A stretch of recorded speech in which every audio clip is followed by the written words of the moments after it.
Good luck. I just wanted to share my first impressions of WRC in VR today, since the EA Creator Program was kind enough to send me a key. But I got to admit, throughout my time I just kept thinking, why the hell isn't this on PSVR 2 as well as PCVR? But the more people that play this in VR, I'm guessing the more likely that would happen. But is it any good? So for today's video, I mainly wanted to focus on the overall experience, because Formula 1 in 2023 was an absolute nightmare to have a good experience with in virtual reality.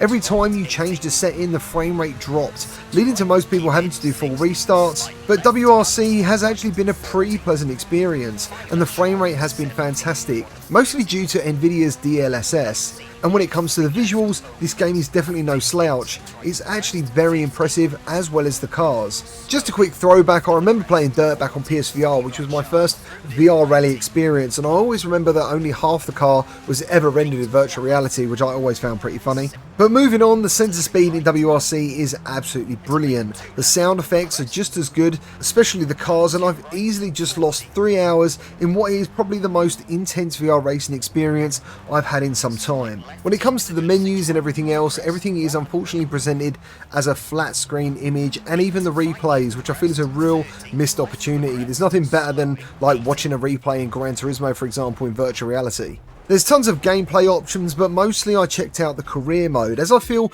this is where you guys will spend most of your time if you pick this up. And at first I was a little bit put off, because this game features like loads of budget management crap.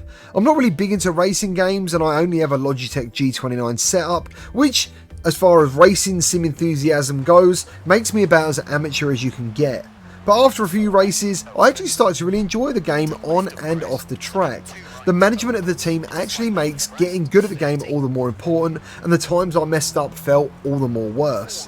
Overall, I've had a fantastic time with this afternoon. I played using Quest 3 and Oculus Link, and I found turning asynchronous space warp off and DLSS in performance mode gave me a pretty solid 90 FPS experience. The graphics have been absolutely stellar, honestly. When you're in these cars looking around, the environments look incredible, trees sway in the wind, the snow is fantastic, the way some of the levels go from gravel to ice, and just the way the cars, the handling is just so different. I went from a 4-wheel drive to a rear wheel 2-wheel drive car, and dude, this game just suddenly went super hard for me and I had to really concentrate. But either way, I actually think this is a very cool experience, and I highly recommend it if you are into racing, especially rally. Thank you ever so much for watching. I do hope you pick this up.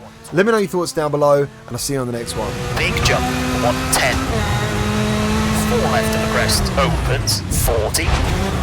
6 right, half long,